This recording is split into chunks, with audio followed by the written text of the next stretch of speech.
It was really, really reassuring, I guess, this morning, having watched Dan's presentation, and Emily has previously has actually collaborated with Dan. It was really reassuring what he went through.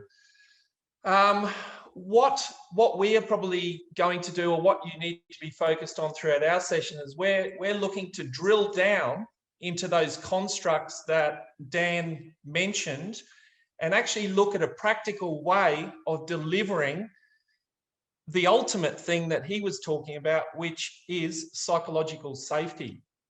So when we considered the idea of education being propelled into this new age, we felt it was crucial to explore what we consider to be a non-negotiable foundational objective for any school community success, which is a new term which is called regenerative mental fitness.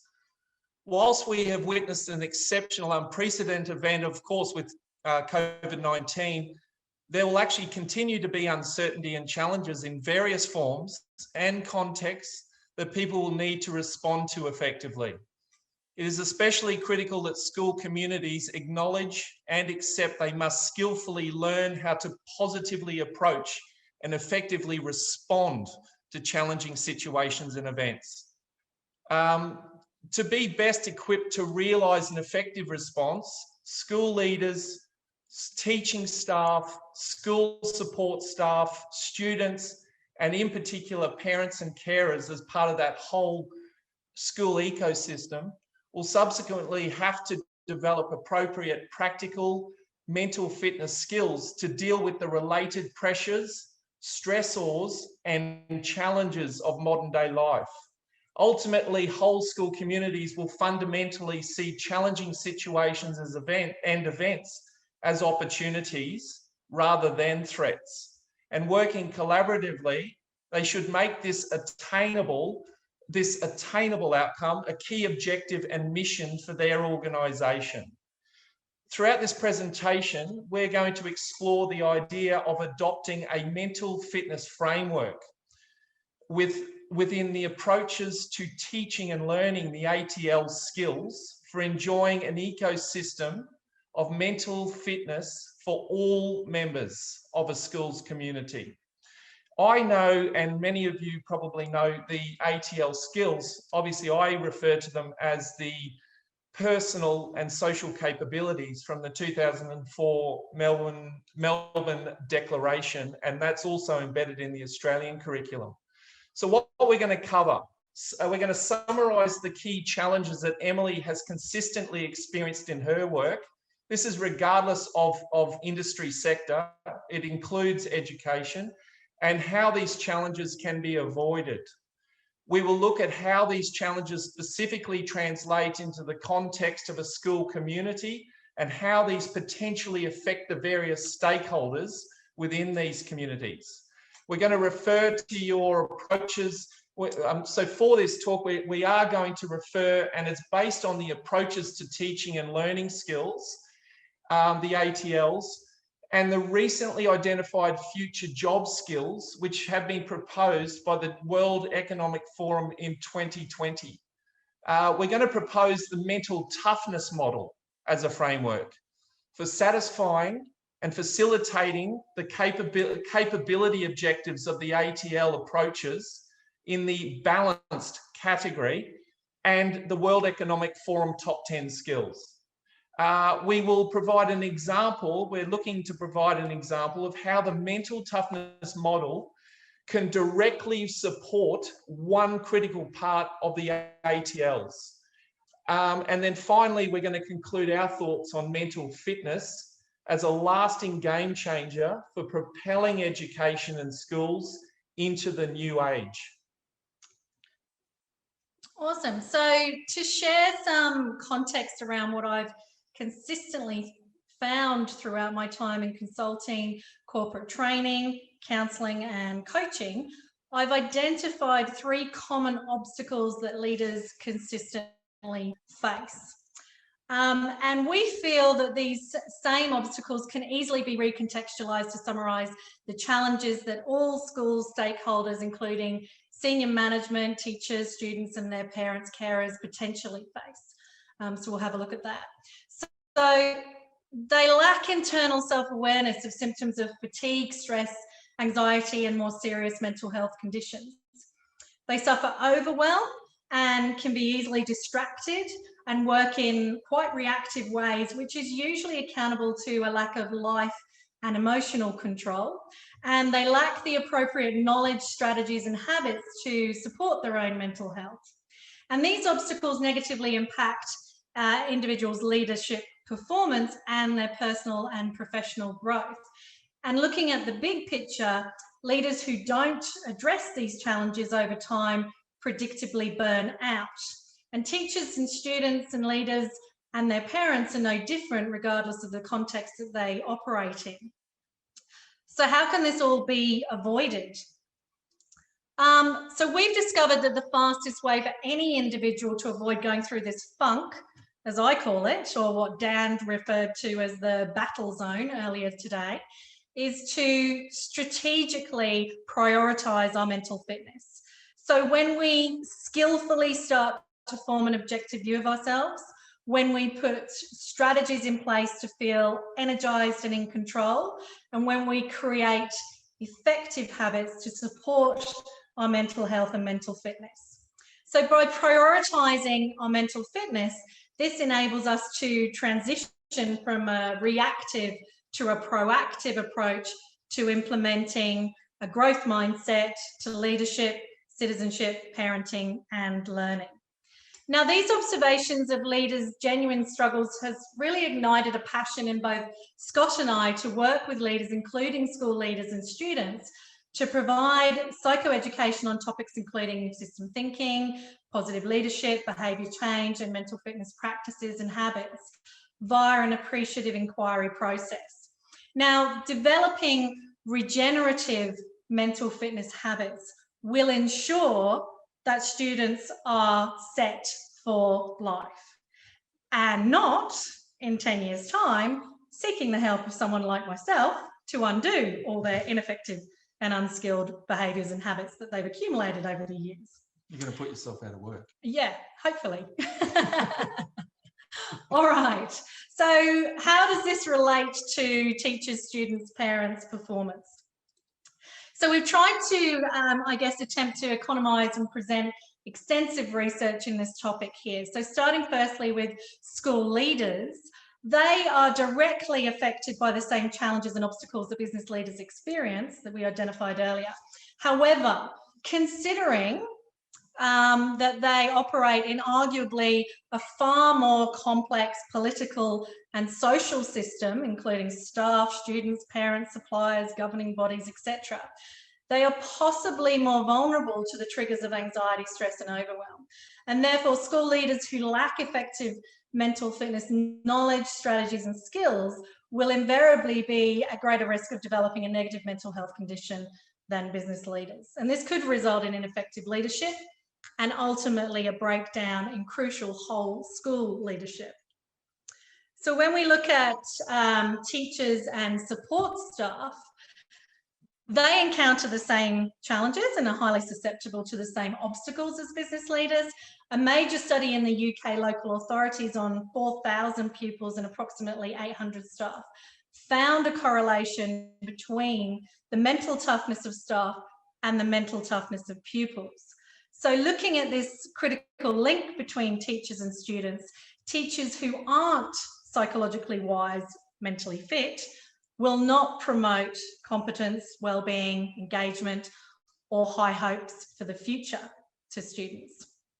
So Angela Duckworth, who wrote and researches Grit, made that comment.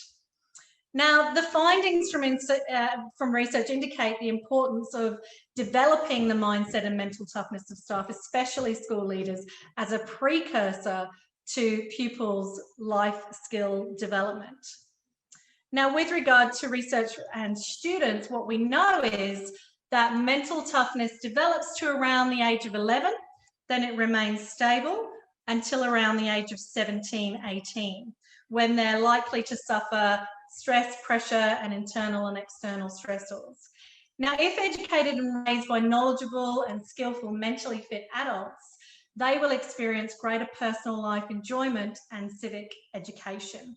What the research shows us is that with increased mental fitness, students are more likely to attain information, have positive classroom behaviour, have higher attendance, higher aspirations, enjoy better well-being, and develop positive peer relationships. So ultimately, for students who are educated and raised by knowledgeable and skilled mentally fit adults, they would enjoy greater personal life, their enjoyment and civic engagement, whilst naturally achieving greater, more authentic academic success and positive, healthy, ongoing future professional and personal growth. So lastly, the parents. Let's click on that. If parents aren't psychologically wise, then their children are going to suffer as a consequence. So over the past 40 years, study after carefully designed study has found that children of psychologically wise parents fare better than children raised in any kind of household. Again, that was said by Angela Duckworth, who wrote and researches Grit. So children with mentally sensitive parents and carers may achieve lower grades in school, be less self-reliant, and be extrinsically rather than intrinsically motivated. They may suffer more anxiety and depression and be more likely to engage in negative or delinquent behaviours. And they may form poor relationships with their parents, teachers, peers, and others. Sorry to interject. Did you want to clarify what mental sensitivity is? Because I don't think we do. Yeah, I can do that when we get to the mental toughness. Right. So ensuring parents are the crucial conduit within the mental fitness ecosystem of the school community. Ensuring that they are mentally fit will provide the essential elements of psychological safety for students. And this will ensure that students can enjoy a culture that promotes an active, healthy, inclusive, collaborative, creative, innovative, and flexible educational environment that upholds the achievable aims clearly outlaid in the ATLs. Students will subsequently be supported by to support their personal and social capabilities that are so crucial as the foundation for experiencing healthy learning and citizenship. Okay, there's two, as I mentioned earlier, there's two key frameworks that we've considered throughout this presentation and how we responded to it. The first one is the ATL skills. Obviously, for Dwight School in particular, adhering to the ATL skills is non-negotiable. Within this document, the specific sections that we have focused on are section 2, which is collaboration skills. The mental toughness model can actually support, holistically support all of the ATL skills, but we're going to focus on, in particular, section 2, which is the collaboration skills. So working effectively with others, and also section 4, which is the affective skills or managing state of mind. However, it's worth considering that effectively mastering all the skills outlined in this document is dependent on a person having mental fitness.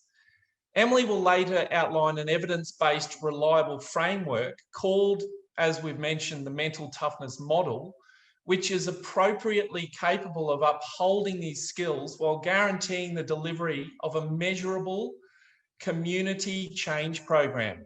The word measurable probably being the difference between many other models. Digressing for a moment, it's worth noting the World Economic Forum's Future of Jobs report, which came out in 2020, and it reports on the top 10 job skills required of graduates of tomorrow from 2025.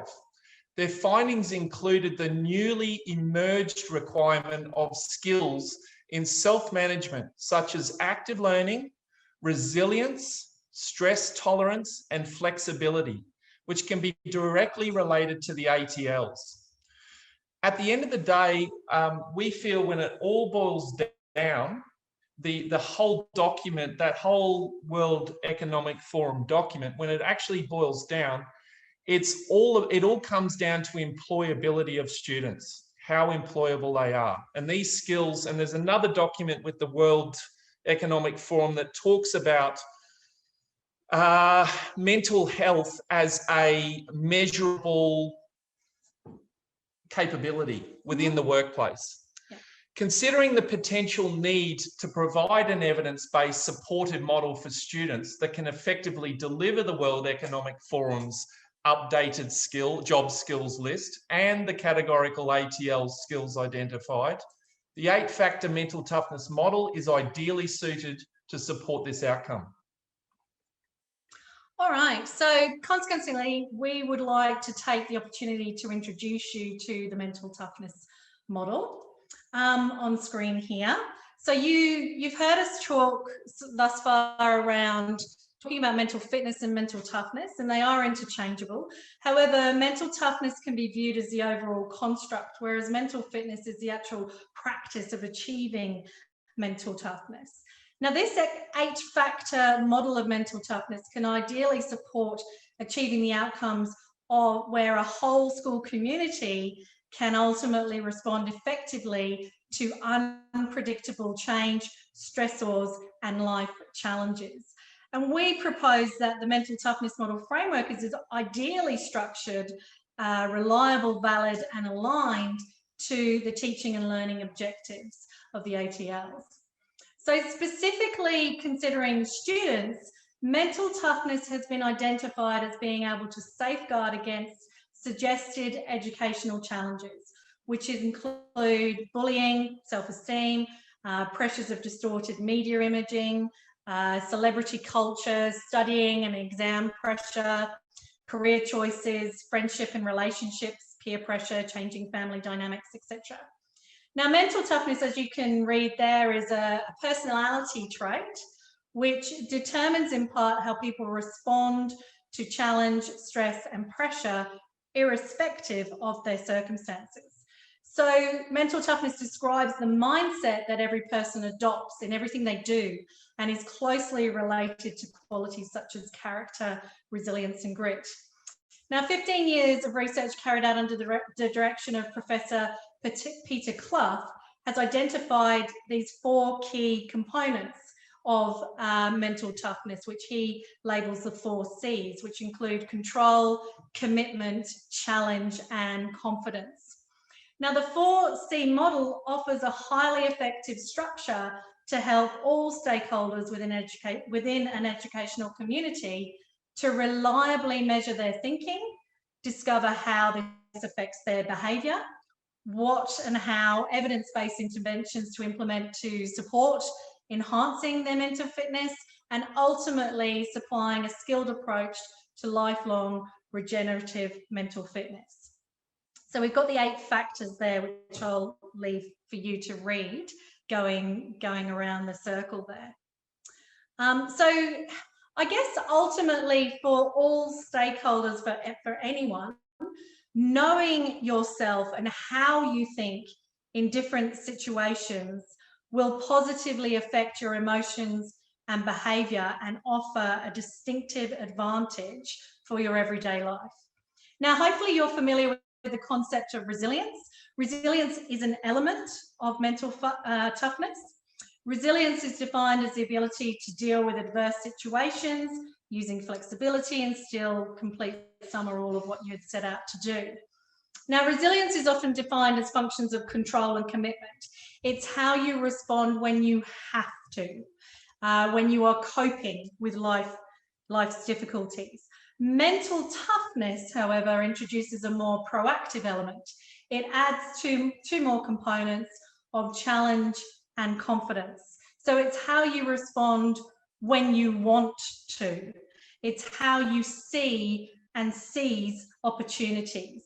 So effectively, resilience enables you to survive, but not always. And mental toughness is when you are it enables you to thrive, but not always. So published research and case studies over the last 15 years from around the world have shown that mental toughness is a major factor in performance, explaining up to 25% of the variance in performance in individuals. Agility, positive behaviour, showing that there's more engagement, more positivity, a more can-do attitude, dealing well with change. Well-being, being more content, better stress management, less prone to bullying, and aspirations, having more ambition and being prepared to manage more risk. So unlike some other psychological models, the mental toughness model is measurable through AQR's mental toughness questionnaires. As accredited facilitators, we're able to measure individual mental toughness and whole school mental toughness through their various valid and reliable psychometrics. So completing a mental toughness questionnaire and assigning developmental activities can uphold the key questions asked of students with respect to the ATL skills, including, well, what are my present skills in this area and what evidence do I have of my development? What skills can I improve and what new skills can I learn? I was just about to have a glass of water, but that's probably not good timing, is it?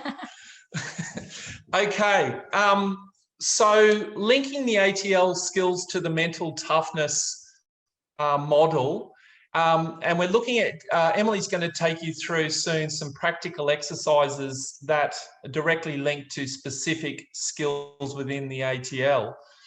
Ultimately, what we have found with private clients, so business owners and their leaders, the mental toughness model has ideally allowed us to drill right down into very specific parts of someone's thinking and allocate training modules to be able to improve those areas.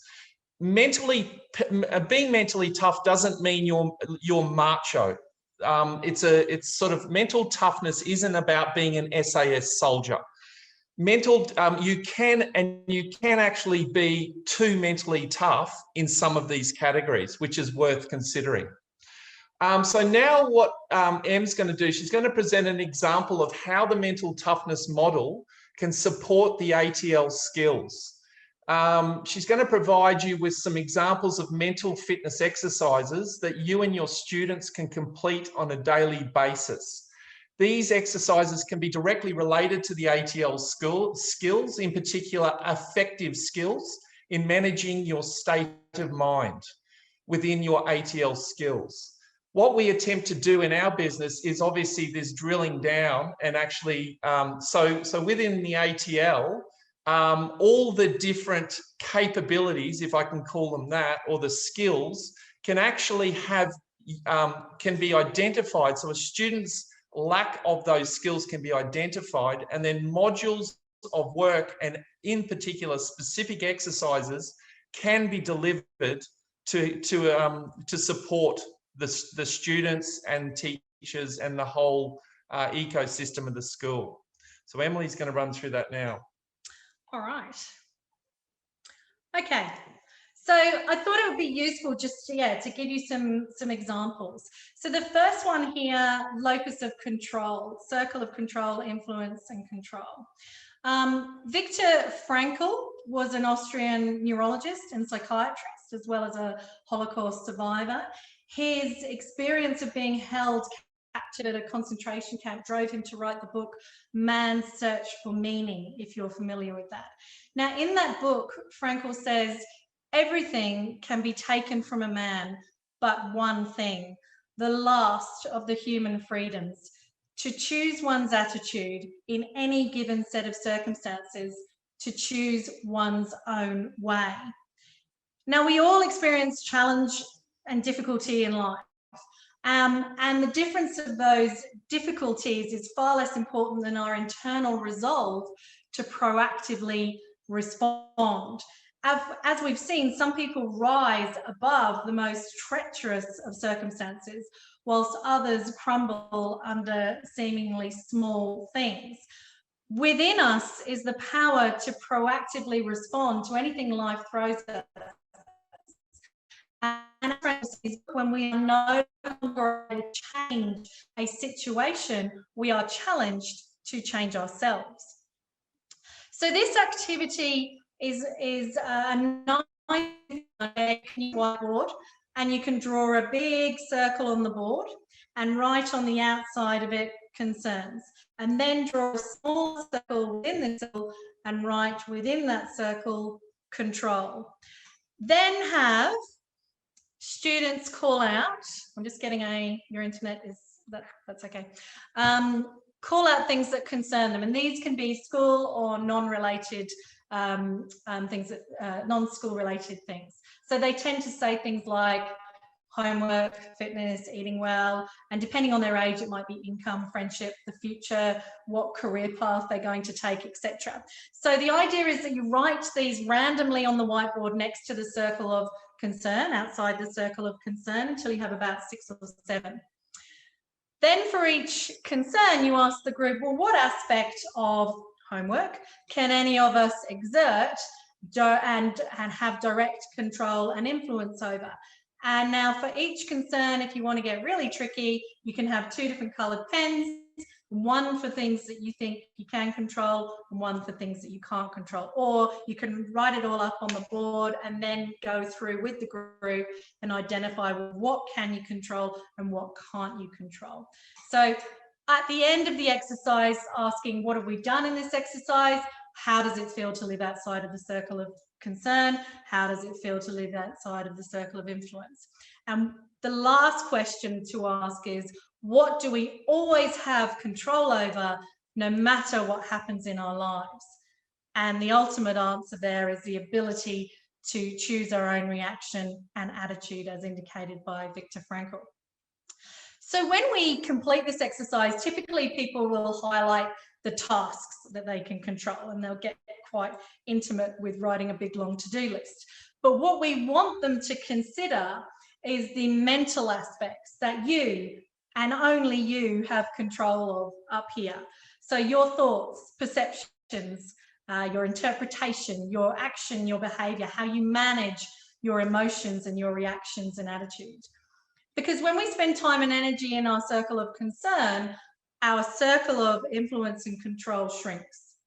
And when we spend time and energy in our circle of influence and control, then we're being very proactive. And therefore, it's more effective to spend time and energy on what you can control. But the challenge there is always to stretch yourself to widen that circle of control. So 3 very simple questions that you can use to encourage this line of thinking is simply, what can I control? What can I influence? And what do I need to let go of? And not breaking into the song from Frozen at the same time. Yeah. Okay. Now, so that's one exercise. The next exercise, I'll actually get you to do this if you've got a pen and paper, because you're probably getting at the pointy end of getting a little bit fatigued and wanting some lunch. So this might be quite useful for you at this point in time. This exercise is called Mindful Gaps. Now, developing the skills to control and implement mindful gaps in your school, family, and personal life will greatly improve your ability to mindfully transition between varied daily roles, experiences, and activities. Now, the aim of embedding this mental fitness strategy is to really avoid habitually carrying around any negative mindset and emotional state between daily interactions. So this will ensure that you mentally show up for any situation, regardless of its context, and enjoy enhanced emotional stability. So you can use this when transitioning from class to class, task to task, or from school to home, home to school, and the accumulation of situational emotional baggage, you can manage that so it doesn't have a negative impact on your life. So this is a really effective management strategy for skillfully coping with potential risk. So allow yourself a couple of minutes now, and do this between classes, tasks, interaction, using the 3 R's of reflect, rest, and recalibrate. So if you've got a pen, just take a minute to think and reflect on your previous task, meeting, personal interaction that you had. Ask yourself, what went well? What could I improve on? And then lastly, consider one thing that you've managed to achieve and savor this achievement just for a moment. Okay? So what went well? Because I'm the type of student, I wouldn't have written this down. I would have forgot. What went well? What could you have improved on? And what can you savor from that previous interaction? What did you We achieve? use this a lot because we're working from home. So our home life and our work life are blurred. We use this a lot. Yeah, I teach this a lot to clients. It's a game changer for business. It is. Leaders, isn't it? Then the next step is to rest. So take a minute or two to bring your focus and attention to the present moment. We're aiming to gain a restorative state of mind here. So you can focus on your breath, you can meditate. When you do this in practice, you can walk around the school, take photos of plants, whatever it is, an object, any kind of mindful activity that works for you, and just to kind of give you a break and help you to stabilize your emotional state. And then the next step is to recalibrate. And this is where you need to take a minute to think about, well, how do I need to show up in this next interaction? How do I want to act? Think about specific characteristics, qualities you need to demonstrate for this new interaction. You may need to be instructional. You may need to be quite confident, knowledgeable, fair, empathic, approachable, whatever it is. And if you can recall an experience where you've actually used that characteristic or quality previously, this can really help you to emulate this in the immediate.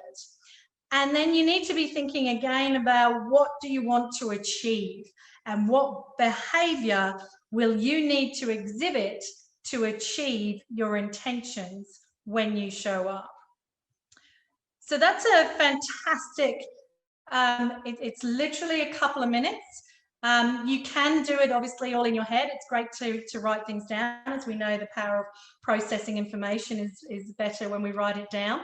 Some final thoughts around this: consider how you can use it from your transition from work to home. So having that psychological detachment between roles, that's one point the way you could use it. Showing up in the classroom carrying baggage and negative emotions, we need to appreciate that that's going to narrow our ability and our students' ability to make informed decisions, think creatively, and engage in complex problem-solving activities. So a great exercise to do perhaps at the beginning of the class or the end of the class. And skillfully being able to use mindful gaps between general interactions will effectively recalibrate your mindset to show up and will have a great effect on your overall mental well-being and happiness. So that's mindful gaps. The third exercise I wanted to impart with you is called the 5-4-3-2-1 technique. This is a grounding technique. Now, feelings of worry, fear, and negative self-talk can all have adverse impact on interpersonal confidence, life control, emotional control, and how we perceive challenge. So you can see I'm using all the language there from the mental toughness model. All of us at some point have experienced increase in overwhelming anxiety, and whether we are trying to rein in runaway thoughts at 3 a.m. or struggling to cope with escalating work demands, anxiety is always characterized by one thing, and that is that it pulls you out of the present moment. So psychological responses such as fear and worry also have various physiological consequences, such as sweating, heart rate, muscle tension, breathing difficulties, to name a few. And anxiety control is about coping with your personal reaction to situations that often are exceedingly difficult and cause you anxiety. These moments or events often paralyze and exhaust you, causing you to struggle to perform effectively. So this technique, the 5-4-3-2-1 technique, is one technique designed to assist you with anxiety management. It's shifting your thinking from that forward what if to a more skillful, mindful mode of thinking of here and now. So take a few minutes, relax, breathe in and out, and try and increase the length and depth of your breath whilst being really mindful of your stomach and your chest rising and falling. And then we're going to look for 5 things that you can see. So if you're sitting in front of your desk, it might be the wood grain of your desk, it might be your fingernails, it might be the plant sitting on your table, how glossy the plant is. Dan's was very glossy. Dan's plant was very glossy. Yep. Yeah. So have a look around at 5 things you can see. And then we want to become aware of 4 things that we can touch. So this might be the chair that you're sitting in, the shoes on the floor, maybe your glasses on your face, your nose, maybe noticing the sense of gravity itself. Then we want to acknowledge 3 things we can hear. So don't judge here, just hear. It might be noises in the next room, or a bird outside, or the air conditioner, whatever it is.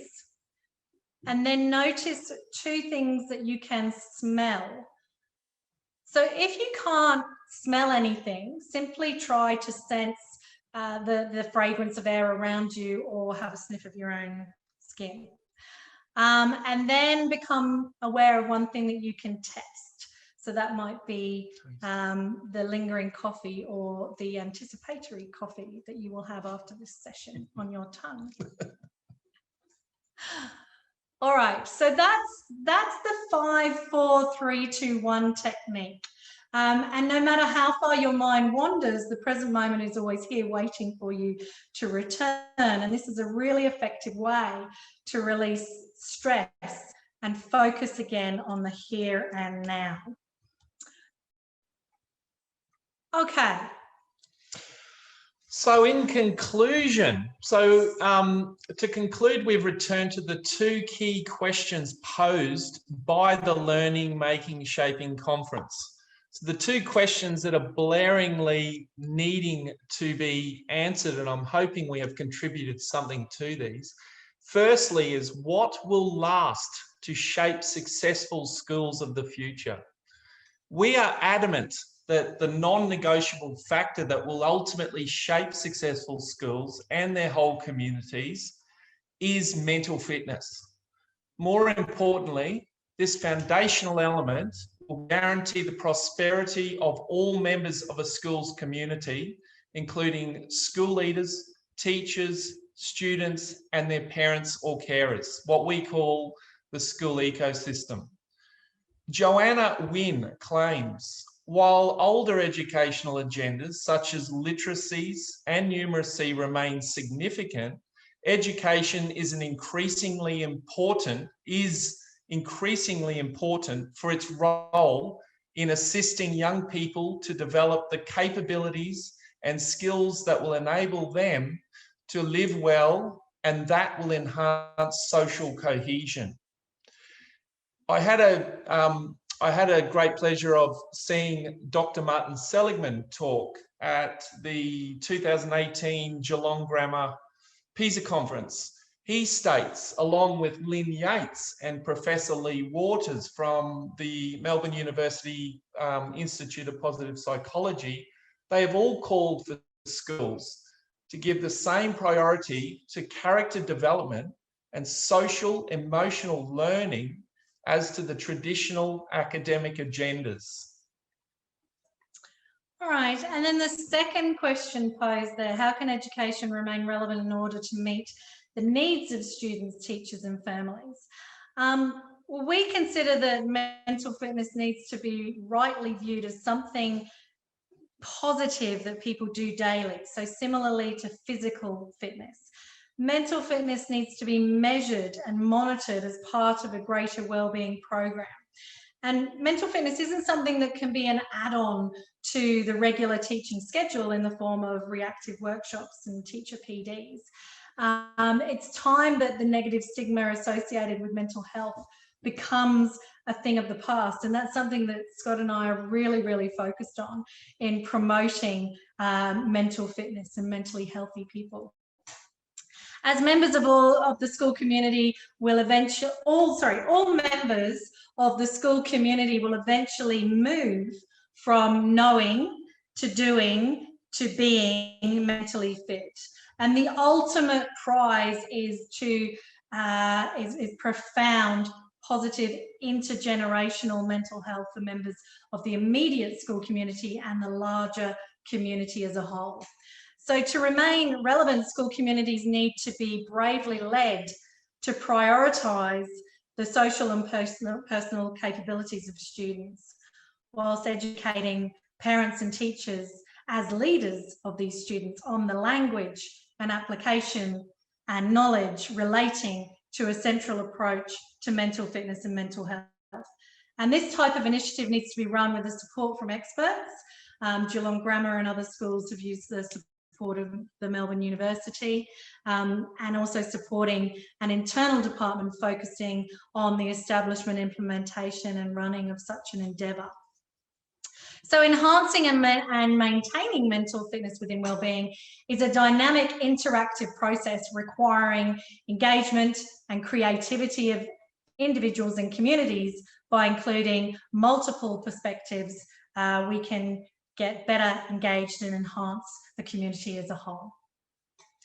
All right, we're nearly up for time. So thank you for attending our presentation. We got so excited when we saw all your bubbles arrive on our presentation thingy. Following this presentation, if everyone would like us, we can email you copies of the 3 mental fitness examples that Emily went through today. We'll email those on Monday when we get time. If you'd like to learn more about what we do, feel free to visit our website at getmentallyfit.com.au. You can email us direct with any questions you may have over the mental toughness model or anything we've mentioned today. And we must say it has been our pleasure, Michelle, to have the opportunity to present at the conference. It was really exciting. Thank you. Oh, thanks so much. I mean, there's so much to take away from here, and I'll be back in contact and follow up. But thank you again, because I'm about to go off and let another presenter in, so I'll go. But gee, that was just fantastic. Thank you so much.